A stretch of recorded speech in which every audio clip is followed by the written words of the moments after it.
হস্তিনাপুৰৰ সাধাৰণ সম্পাদক আছিল মহাত্মা বিদুৰ। মহাভাৰতৰ সময়ত তেওঁ প্ৰতিটো বিভ্ৰান্তিৰ সময়ত মহাৰাজ ধৃতৰাষ্ট্ৰক সঠিক কথাবোৰ কৈছিল। সেইবোৰ কথাৰ সংকলন হৈছে বিদুৰ নীতি।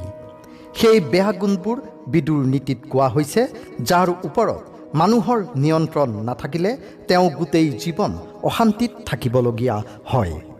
বেয়া গুণবোৰৰ বাবেই তেওঁ বাৰে বাৰে অনুতাপ কৰি থাকে। বিদুৰ নীতিত উল্লেখ কৰা এই বেয়া গুণবোৰৰ বিষয়ে জনাৰ আগতে আপোনালোকে যদি আমাৰ চেনেলটো ছাবস্ক্ৰাইব কৰা নাই তেনেহ'লে ছাবস্ক্ৰাইব কৰি নটিফিকেশ্যন বেলটো টিপি দিয়ক, যাতে আমাৰ আহিবলগীয়া ভিডিঅ'সমূহৰ নটিফিকেশ্যন আপোনালোকে সময়মতে পাই থাকে। বন্ধু বান্ধৱীসকল, এতিয়া জানো আহক সেই তিনিটা বেয়া গুণ কি, যাৰ কাৰণে মানুহ সদায় অনুতপ্ত হৈ থাকিব লাগে। নম্বৰ 1, চুৰি। বিদুৰ নীতিৰ মতে যিজনে চুৰি কৰি অসৎ বা প্ৰবঞ্চনা কৰি টকা সংগ্ৰহ কৰে তেওঁ আন কাৰোবাৰ টকা দখল কৰে। এনে মানুহে যিমানেই অগ্ৰগতি নকৰক কিয় জীৱনত কেতিয়াও সুখ নাপায়। কেৱল এয়াই নহয়, ইয়াৰ বাবে তেওঁলোকে বহুগুণ বেছিকৈ ধন দিবলগীয়া হয়।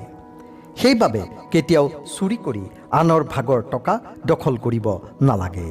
বিদুৰ নীতি মতে চুৰি কৰা ব্যক্তিজনক সমাজ আৰু পৰিয়ালত কেতিয়াও সন্মান কৰা নহয়। সকলোৱে তেওঁক বেয়া চকুৰে চায়। নম্বৰ 2, ভাল কৰ্ম বা ভাল মানুহক বিশ্বাস নকৰা। যিসকল পুৰুষে ভাল মানুহ আৰু ভাল কামত বিশ্বাস নকৰে, শিক্ষকৰ স্বভাৱক লৈ সন্দেহ কৰে, বন্ধু বান্ধৱক পৰিত্যাগ কৰে আৰু প্ৰয়োজনত বন্ধু বান্ধৱীক অকলশৰীয়া কৰি ৰাখে, সেইসকল লোক নিশ্চয় অধাৰ্মিক। এনে মানুহ জীৱনত কেতিয়াও সুখী নহয়। গতিকে বিদুৰ নীতিৰ মতে জীৱনত দৃঢ়তাৰে থিয় দিব লাগে আৰু মনত কোনো ধৰণৰ সন্দেহ থাকিব নালাগে। নম্বৰ 3, কাম, খং আৰু লোভ। বিদুৰ নীতিৰ মতে এই তিনিটা দোষে মানুহক নৰক অৰ্থাৎ দুখলৈ লৈ যায়। এই তিনিটা দোষে মানুহৰ আত্মাক নাশ কৰে।